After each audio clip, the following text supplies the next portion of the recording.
하가랴의 아들 느헤미야의 말이라. 아닥사스다 왕 제20년 기슬루월에 내가 수상궁에 있는데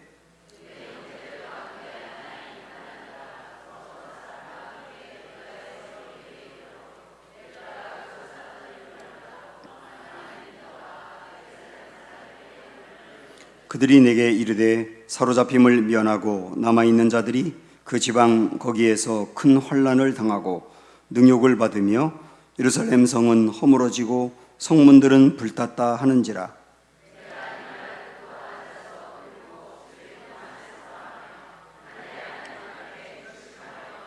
이르되 하늘의 하나님 여호와 크고 두려우신 하나님이여, 주를 사랑하고 주의 계명을 지키는 자에게 언약을 지키시며 긍휼을 베푸시는 주여 간구하나이다.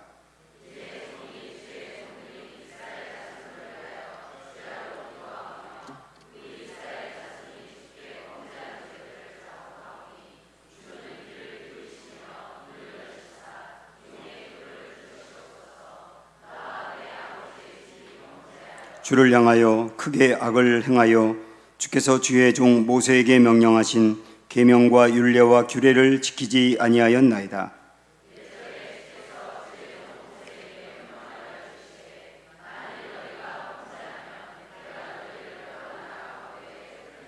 만일 내게로 돌아와 내 계명을 지켜 행하면 너희 쫓긴 자가 하늘 끝에 있을지라도 내가 거기서부터 그들을 모아 내 이름을 두려고 택한 곳에 돌아오게 하리라 하신 말씀을 이제 청하건대 기억하옵소서.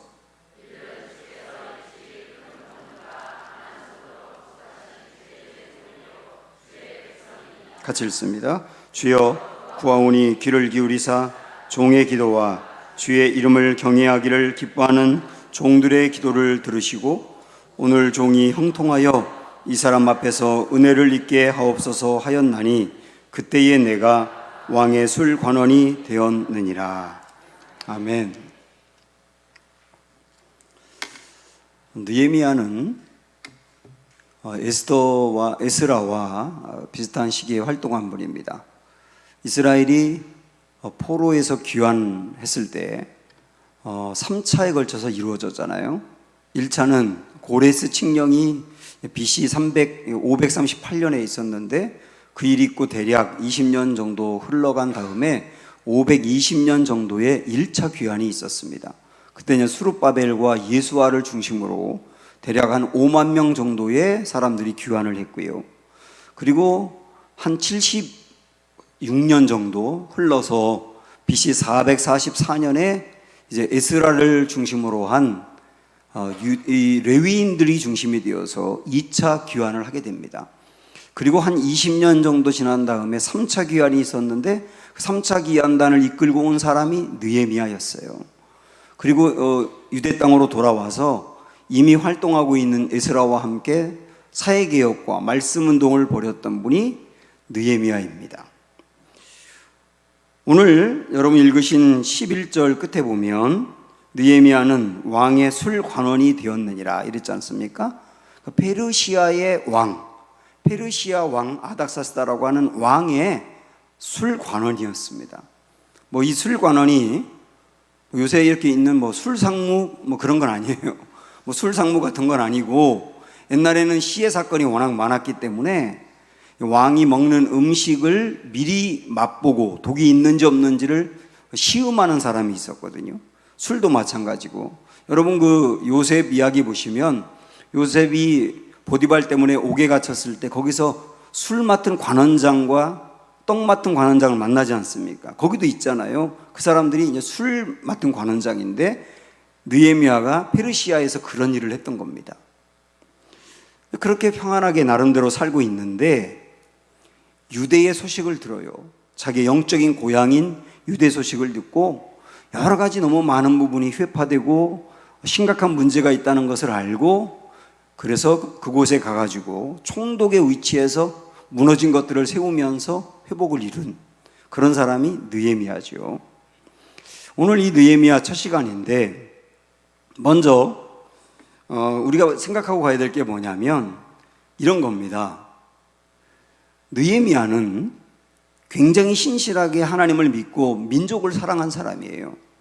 그런데 1차 때는 그가 태어나지 않았을 테고 아마도 2차 때는 갈 수 있었을 텐데 포로 귀환단에 포함되지 않았던 것으로 보입니다. 그래서 느헤미야의 그 마음으로 생각을 해보면 민족의 아픔에 동참해야 하고 민족을 이렇게 세우는데 내가 뭔가를 해야 되는데 자기를 들이지 못했다라고 하는 자책감, 그런 게 있을 수 있고요. 그 다음에 하나님의 때가 내게 주어지지 않아서 끝내 내가 민족을 위하여 그곳에 가지 못하는 것은 아닌가 라고 하는 걱정도 있었을 수 있습니다. 그런데 하나님은 왜 일찍 느헤미야를 보내지 않고 기다렸다가 3차에 보내시는가? 그것을 한번 생각을 해보십시오. 느헤미야가 가서 한 일은 무너진 성벽을 재건하는 일이었습니다. 성벽이 다 무너져 있어서 성벽이 무너져 있으니까 보호받을 수가 없잖아요. 그래서 이 성벽을 재건하는 일을 이분이 했는데 그 성벽을 재건하는 일을 느헤미야가 가기 전에 다른 사람들이 먼저 했었습니다. 그러나 다 실패했어요.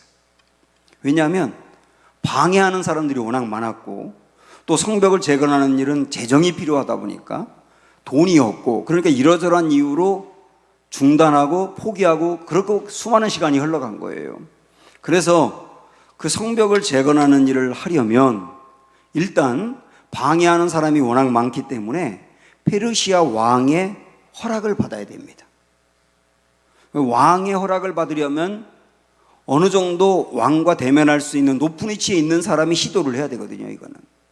그리고 왕의 허락을 받을 뿐만 아니라 왕으로부터 재정적인 지원을 받아야 되고, 그리고 방해하는 사람이 워낙 많으니까 군인들도 그들을 보호해 줘야 되거든요. 근데 그런 일이 안 됐기 때문에 이전에 다 실패한 거예요. 근데 하나님은 미리 보내지 않았던 느헤미야를 통해서 그가 왕의 술 맡은 관원장의 위치에 올려서, 술 맡은 관원장은 왕과 대면하는 위치였거든요. 아주 왕과 가까웠고 왕이 신뢰하는 사람이었고, 그러다 보니까 느헤미야를 그 정도 높이에 올리신 다음에 그래서 느헤미야를 통해서 일을 이루셨다는 거예요. 이게 주님이 하시는 일이에요. 이것만이 아니고 우리 에스더서를 보더라도 그렇습니다.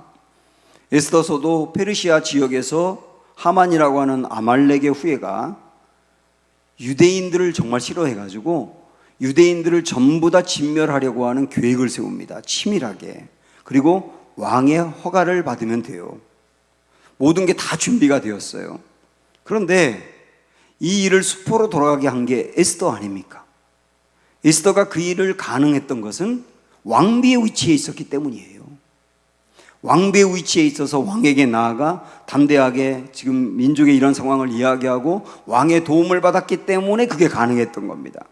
그러니까 주님은 그 하만에 의해서 유대인들이 멸절당할 굉장히 심각한 위기에 빠져 있는 그 순간에 에스더라고 하는 사람을 준비시켜서 그 일을 수포로 돌아가게 하고 민족을 구원하는 일로 쓰셨다는 거예요. 하나님의 일이 이런 겁니다. 그러니까 에스더가 왕의 그 왕비의 자리에 올라갈 때 이런 일을 할 거라고는 추호도 생각을 못했을 겁니다. 느헤미야도 역시 술 맡은 관원장의 위치에 올라갈 때 자기가 그 일을 할 거라고 생각을 못했을 거예요. 그러나 하나님은 그들을 그런 모양으로 준비시켰다가 결정적인 순간에 쓰신 겁니다.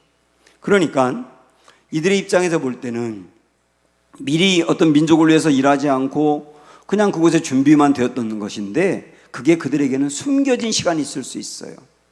숨겨진 시간. 왜 하나님은 나를 미리 안 쓰는가? 그렇게 생각할 수도 있고요. 숨겨진 시간일지 모르지만 하나님의 결정적인 때가 되었을 때 준비했던 그 사람들을 통해서 주님이 일하시더라는 겁니다. 그래서 우리는 이 말씀 여러분 보시면서 내가 어떤 때는 하나님 앞에 더 크게 쓰임받고 싶을 때가 있고 그리고 더 나타내고 싶을 때도 있을지 모르지만은 그러나 하나님은 우리를 숨겨주는 시간이 있다. 숨겨주는 시간이 있다. 그때는 내가 전면에 드러나지 않고 뭔가 주를 위해 뜨겁게 일하고 싶은데 그러지 아니하고 할 때는 그냥 하나님이 그때 맡기는 일을 꾸준히 준비해 가면 되는 거예요. 그러다 보면 하나님의 때가 되었을 때 준비했던 그 사람을 쓰시는 것이다 하는 것을 느헤미야서를 통해서 먼저 알 수가 있습니다. 자, 이제 우리 1장으로 와서요. 피곤하신 것 같은데 눈을 뜨고 들었으면 좋겠어요. 설교는 눈을 뜨고 듣는 겁니다. 자, 우리 1절부터 좀 피곤하신 분들은 큰 소리를 읽으면 담이 확 달아납니다. 시작. 하갈의 아들 느헤미야의 말이다. 아닥사스다 왕 제20년 기슬월에 내가 수상궁에 있는데, 수상궁에 있었다는 말은 페르시아의 그 왕궁, 그게 수상궁이거든요. 거기 있었단 말이죠. 2절.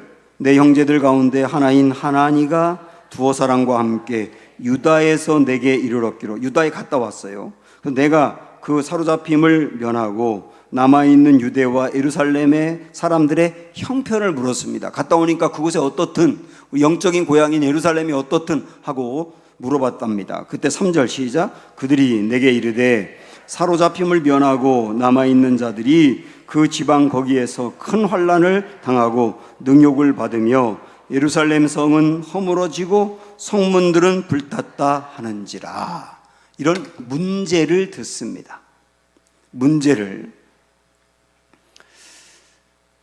이 시간 한번 저도 같이 우리 다 같이 생각해 봤으면 좋겠는데, 저도 이 말씀을 쭉 이렇게 묵상을 하면서 지금 예루살렘의 문제는 뭐냐면, 물론 환난도 당하고 그런 것도 있지만 성벽이 무너졌다. 그리고 성문이 불탔다거든요. 성벽은 뭡니까? 아까도 말씀드렸지만 성벽은 보호해주는 역할을 합니다. 성벽이 든든히 쌓여 있어야 그 성 안에 사는 사람들이 보호를 받을 수 있잖아요. 근데 성벽이 무너졌다는 말은 나를 보호해주는 것이 무너졌다는 뜻이에요.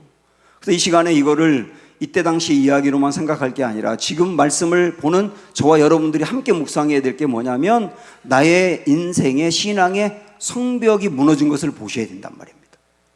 그게 우리의 문제거든요. 나를 보호해 주는 것이 무너지지 않았느냐는 거예요. 사단이 우리의 마음도 공격하고 우리의 신앙도 공격하고 삶도 공격하고요, 아주 다양한 것을 다 이용해서 우리를 넘어뜨리려고 하고 있는데, 그 사단의 공격으로부터 내 마음과 신앙을 보호해 주는 것들이 뭡니까, 여러분?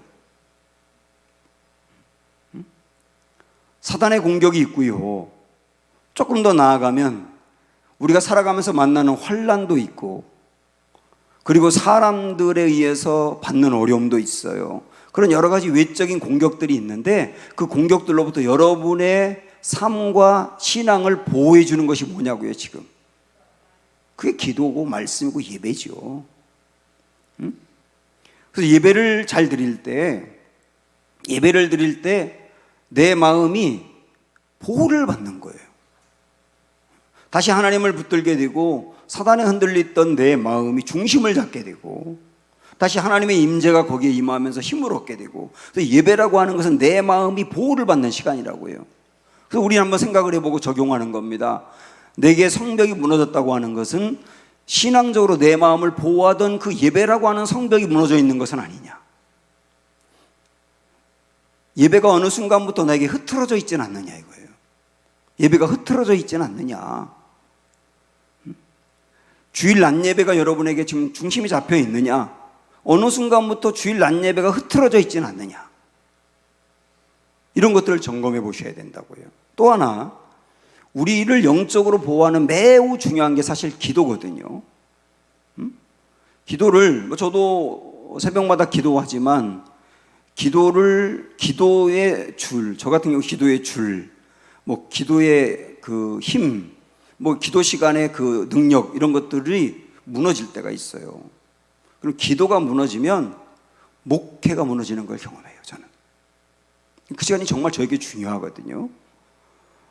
그래서 그게 저를 보호받는 시간이란 말이에요. 기도라고 하는 게.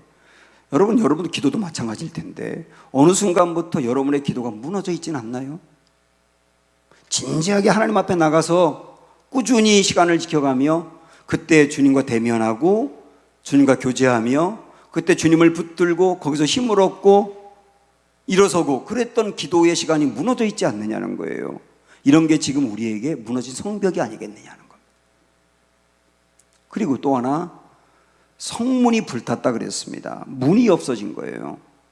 들어가고 나오는 문이 무너졌다라고 하는 건데, 이런 생각을 해봤습니다. 저는 이제 교회 목사로서 우리 교회 새로운 사람이 들어오는 그 문이 지금 잘 작동이 되고 있는가? 잘 작동이 되고 있는가? 그리고 우리 교회에서 구원의 문이 열려 있는가? 우리 교회를 오는 이들이 말씀을 통하여 교회의 여러 가지 과정과 모임과 프로그램 다 합쳐서 그런 걸 통하여 구원받는 심령들이 계속 일어나고 있는가? 그 문이 뭔가 문제가 있다 그러면은 저는 저희 목회를 점검해 보는 거거든요. 그 문이라고 하는 건 들어오는 것만 있는 게 아니라 나가는 것도 있는데, 그럼 우리가 나가는 게 뭐겠느냐? 교회로서 나가는 건 선교거든요. 그래서 교회가 이 교회 안에서 힘을 얻고 그 다음에 선교로 나아가는 문이 열려 있느냐, 그 문이 작동되고 있느냐. 여러분 어떠십니까? 여러분도 우리가 평생 신앙생활 하면서 선교라고 하는 거는요, 내가 어떤 모양의 선교든지 선교라고 하는 것은 나의 손에서 떠나면 안 되는 거예요. 그게 직접 내가 선교의 일에 몸을 들여서 한다든지, 아니면 물질을 들여서 선교를 한다든지, 아니면 기도로 선교의 일을 한다든지, 어떤 것이든 내가 현재 뭔가를 하고 있어야 되는데 그 선교라고 하는 문이 나에게 막혀 있는 것은 아니냐. 그러면 오늘 말씀을 적용할 때 그 선교라고 하는 문이 불타 있는 거예요. 이렇게 여러분과 제가 이 말씀을 그냥 허투루 보지 말고 나에게 적용해서 보잔 말입니다. 우리가 느헤미야의 이 말씀을, 저는 무너진 성벽을 재건하라라고 하는 시리즈로 테마를 잡았는데요. 먼저 첫 시간에 우리의 그 무너져 있는 성벽과 무너져 있는 불탄 문이 무엇인가 딱 잡잔 말입니다. 그렇다고 한다면, 무너져 있는 것을 보았다면 그 다음 어떻게 해야 되겠는가? 그 다음 단계로 나가야 되겠죠. 그러면 자, 다시 말씀으로 가셔서 4절부터 보세요.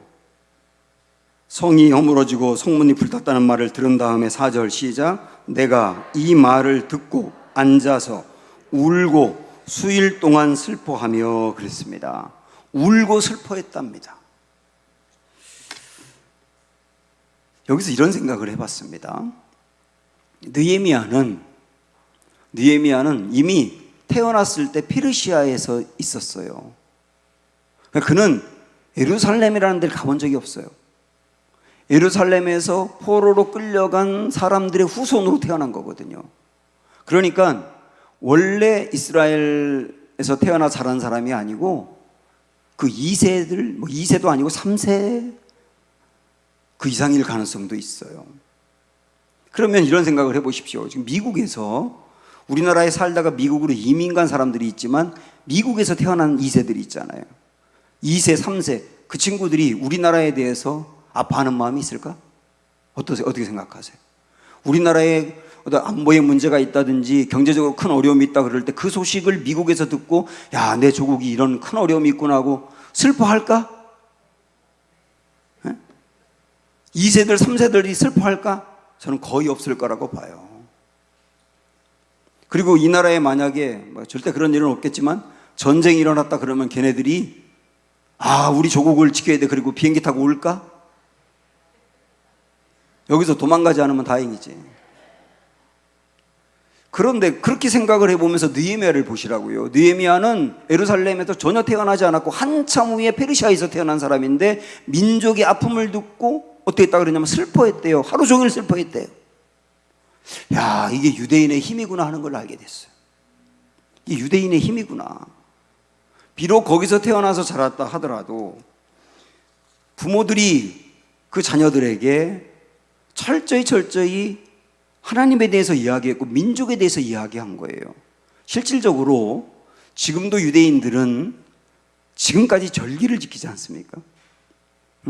초막절이 되면 베란다에다가 텐트 쳐놓고 일주일을 보내요. 지금까지 그런다니까요. 형식이죠. 이게 형식. 초막절에 텐트를 치거나 밖에서 잠을 자는 게 형식인데 우리는 자꾸 어떤 생각을 하냐면 형식이 별거 아니라고 생각을 해요. 내용이 중요하지 그렇게 생각합니다. 그런데요, 형식이 있어야 내용을 담아낼 수 있는 거예요. 교회가 자꾸 편리하게 한다고 그러고 요즘 시대가 달라졌다 그래서 자꾸 형식을 무너뜨리게 되면 내용이 무너지는 거예요. 내용은 형식이 있어야 담아낼 수가 있거든요. 이들은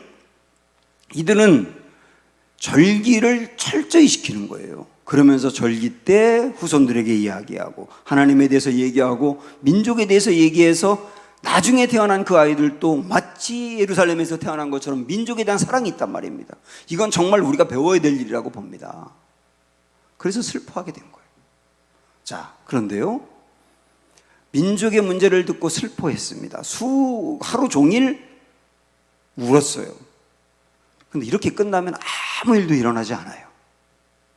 아무 일도 일어나지 않는다고요. 그 다음 단계로 민족의 문제를 듣고 문제를 파악한 다음에 감정적으로 슬퍼하며 울었어요. 그 다음에 어디로 가느냐면, 자 보십시오. 4절 다시 앞부분부터 시작. 내가 이 말을 듣고 앉아서 수일 동안 울고 수일 동안 슬퍼하며 다음에 하늘의 하나님 앞에 금식하며 기도했대요. 아픔을 기도의 자리로 가지고 간 거예요. 아픔을 기도의 자리로 가지고 왔단 말입니다. 저도 여러분도 마찬가지입니다. 우리 인생에 어떤 무너진 부분들을 볼 때, 무너진 부분들을 보고 불탄 부분들을 볼 때 이걸 보고 문제의식만 갖고 끝날 게 아니라 감정적으로 힘들어하고 아파하는 것으로 끝날 게 아니라 그걸 갖고 기도의 자리로 가지고 가야 된다. 기도의 자리로 가지고 가야 된다. 왜 중요하냐 이게. 보세요. 5절부터 기도의 내용인데 5절 시작. 이르되 하늘의 하나님 여호와 크고 두려우신 하나님이여 주를 사랑하고 주의 계명을 지키는 자에게 언약을 지키시며 긍휼을 베푸시는 주여 간구한다. 이 말씀 묵상해 보니까 아픔을 갖고 기도의 자리에 나아갔을 때 여기 크고 두려우신 하나님 그랬지 않습니까? 기도의 자리에 나아갔을 때 받는 은혜가 뭔지 아세요? 크신 하나님을 보는 거예요. 크신 하나님을 본다고요. 전에는 성문이 불타고 성벽이 무너졌다는 문제가 너무 컸어요. 그래서 울었던 거거든요. 그런데 기도의 자리에 나아갔을 때 그렇게 커 보였던 문제보다 하나님이 크심이 보이는 거예요. 이게 중요한 겁니다. 여러분께서도 어떤 문제가 있을 때 기도 자리에 나아가다 보면, 기도하다 보면 이전에는 그 문제 때문에 너무 힘들고 어렵고 스트레스 받고 근심 걱정이었는데 기도의 자리에 나아가면 그 걱정했던 문제가 완전히 사라지는 것은 아니에요. 근심도 여전히 있을 수 있어요. 그런데 하나님의 크심이 보인다니까. 이게 중요합니다. 하나님의 크심이 보인다는 거. 눈이 잔뜩 쌓였을 때 이 눈이 녹는 것은 가장 최고의 길은 햇빛이 비치면 돼요. 햇빛이 강하게 비치면 그 눈이 싹 녹습니다. 우리에 쌓여있는 문제도 크신 하나님이 보이면 일단 되는 거예요. 아멘. 그래서 기도해야 된다는 거예요. 기도하면 하나님의 크심이 보인다고. 그 다음에 이어서 6절 7절 보세요. 이제 종이 주의 종들인 이스라엘 자손을 위하여 주야로 기도하오며 우리 이스라엘 자손이 주께 범죄한 죄들을 자복하오니 주는 귀를 기울이시며 눈을 여시사 종의 기도를 들으시옵소서. 나와 내 아버지의 집이 범죄하여, 그랬어요. 나와 내 아버지의 집이 범죄하여. 7절에 주를 향하여 크게 악을 행하여 주께서 주의 종 모세에게 명령하신 계명과 율례와 규례를 지키지 아니하였나이다. 여러분, 기도가 왜 중요한지 또 말씀드릴게요. 기도는 나의 허물이 보이는 시간이에요. 나의 허물이 보인다고요. 사실 지금 느헤미야의 문제로 나라가 어려움에 빠진 건 절대 아닙니다. 느헤미야는 나라가 바벨론의 포로가 될 때 그 사람 없었던 사람이에요, 아예. 그런데도 불구하고 기도하다 보니 우리나라가 이렇게 어려움에 처한 거는 나 때문이야. 나와 내 아버지 집 때문이라. 이런 자기 스스로의 문제와 자기 스스로의 허물을 보게 되더라는 거예요. 이게 기도의 은혜입니다. 기도는 자기를 보게 된단 말이에요. 참 개혁 그런 얘기 참 많이 하는데요. 교회에서도 그렇고 일반 사회에서도 그렇고 요즘은 개혁 그러면은 남에게 손가락질하는 게 개혁인 줄 알아요. 저 사람의 문제가 이거야, 이 사람의 허물이 이거야, 이거 고쳐야 되고 다 손가락질하는 게, 손가락질을 잘하면 개혁하는 사람들인 줄 안다고요. 교회에서도 이런 문제 저런 문제 저런 문제 다 계속 얘기하면 그게 개혁인 줄 안다고요. 사회도 마찬가지. 여러분 보세요. 개혁한다는 사람들 전부 다 손가락질하는 사람들이에요. 그런데 진짜 개혁은 뭔지 아세요? 진짜 개혁은 나를 보는 거예요.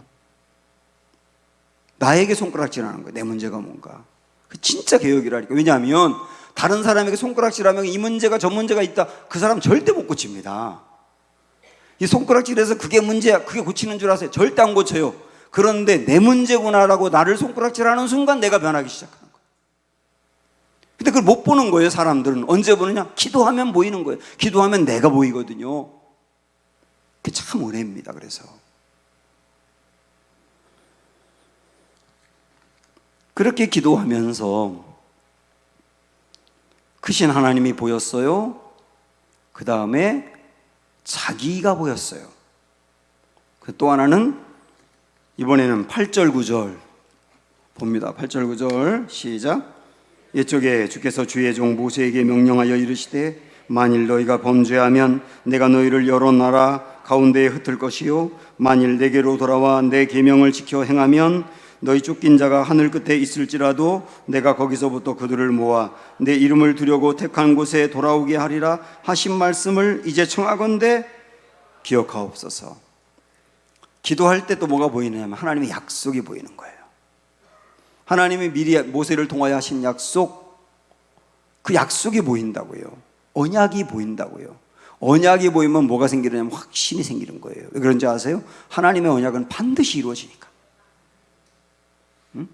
언약이라고 하는 것에는 약속보다 사실 강한 의미가 있는데, 성경에 보면 쌍방이 하는 약속이 있어요. 하나님과 사람이 쌍방이 하는 약속. 이런 건 뭐냐면 내가 그렇게 하면 내가 이렇게 하리라. 이건 쌍방이 하는 약속이에요.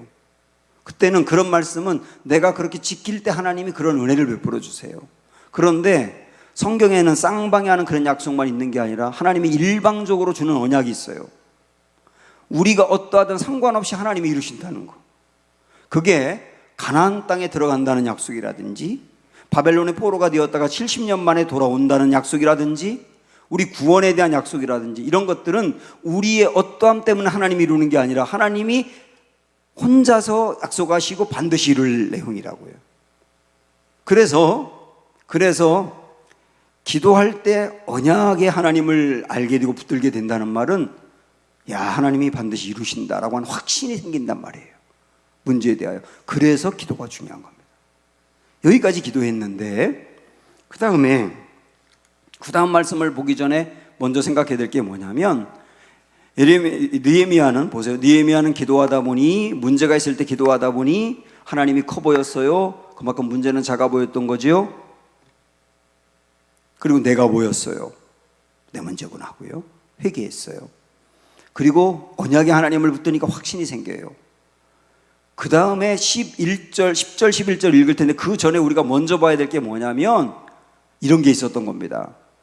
느헤미야는 기도하다가 부담감이 생겼어요. 부담감. 그 부담감이 뭐냐면, 야, 내가 거길 가야 되는 거구나. 이런 부담감. 내가 거길 가야 되는 거구나. 이 부담감이거든요. 여러분도 우리 교회를 뭐 이렇게 이것저것 보다가 저거 내가 해야 되는 거구나. 그 부담감이지 않습니까? 다른 사람은 생각 못 하는데 왜 내 마음에 부담이 되냐고. 기도하다 보면 부담감이라는 게 생기는 거예요. 근데 이 부담감이 뭔지 아세요? 부담감이 사명입니다. 부담감이 사명이라고. 기도하다 보면 부담감이 생기고 부담감이 사명이다. 저 이렇게 말씀드리면 부담감이 생길까 봐 기도 안 하실 것 같아서 걱정이긴 한데, 기도할 때 생기는 부담감, 그게 사명이라고. 여러분, 느헤미야도 내가 가야 되는 거구나 하고 깨달아진 겁니다. 부담감인데 사명이에요. 그래서 그 다음에 10절 11절에 이렇게 기도하는 겁니다. 자, 읽으세요. 시작. 이들은 주께서 일찍이 큰 권능과 강한 손으로 구속하신 주의 종들이요 주의 백성이니이다. 주여 구하오니 귀를 기울이사 종의 기도와 주의 이름을 경외하기를 기뻐하는 종들의 기도를 들으시고 오늘 종이 형통하여 이 사람 앞에서 은혜를 잊게 하옵소서. 이렇게 기도하지 않습니까? 이 사람 앞에서 문제, 이 사람이 누굽니까? 예? 이 사람이 누구예요? 왕이죠. 이 사람은 왕이에요. 왕 앞에서 은혜를 잊게 해달라고 하는 것은 2장으로 넘어가면 그 은혜가 뭔지를 금방 알아요. 왕이 자기를 보내도록 그 마음을 움직여달라는 거예요. 그러니까 이 기도가 갑자기 나온 이유가 뭐냐면 기도하다가 느헤미야의 마음에 내가 가야 되는 거구나, 가려면 왕의 허락을 받아야 되는데 하고 기도하게 됐다는 얘기예요. 기도하면 부담감을 갖게 되고 그 부담감이 사명이다. 여기서 내가 가야 되는데 라고 생각을 하다 보니 가려면 왕이 허락을 해줘야 된다 그랬잖아요. 근데 이 왕은 이전에도 성벽 재건하는 것을 반대했던 사람이에요. 반대했던 왕에게 내가 성벽 재건하겠다고 허락을 받아야 됩니다. 어려운 일이죠. 그리고 자기는 왕의 술 맡은 관원장인데 자기가 왕 곁을 떠나는 것도 쉽지 않은 일이죠. 그래서 뭐가 필요하냐면 왕의 마음이 움직이는 게 필요하다고요.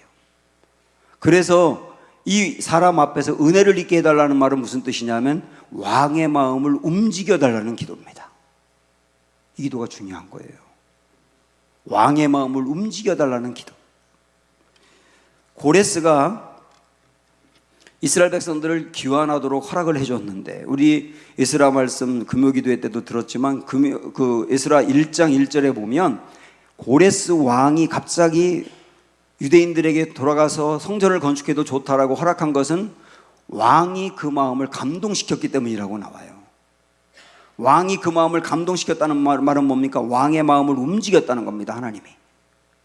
이 왕의 마음이 움직이게 된 게 예레미야도 그동안에 기도를 해왔고 이전에 다니엘도 다니엘서에 보면 민족을 위하여 끊임없이 기도해 왔어요. 그런 사람들이 얼마나 많았겠어요. 그 많은 기도들을 하나님이 들으시고 왕의 마음을 움직인 거예요. 사람의 마음을 움직인 건 하나님인데 하나님에게 우리가 기도해야 될 중요한 기도 중에 하나가 뭐냐면 그 사람의 마음을 움직여달라고 기도하는 거예요. 제가 이전 군대에서 교회 건축을 할 때 2번 했는데 그 중에 2번째 할 때 도저히 군대에서는 그 군인들이 내는 헌금으로 교회 건축을 할 수가 없습니다. 그래서 계획서를 세운 다음에 영락교회, 그 영락교회가 군대 교회를 많이 져줬거든요. 거길 찾아가서 선교부장 장로님이었는데 그 장로님 만나서 도와달라고 했더니 그 장로님이 저에게 군대에서 교회 지어달라고 온 청원서가 이렇게 많습니다 보여주는데 높이가 이만해요. 그 맨 밑에 우리가 들어간다 그러더라고요.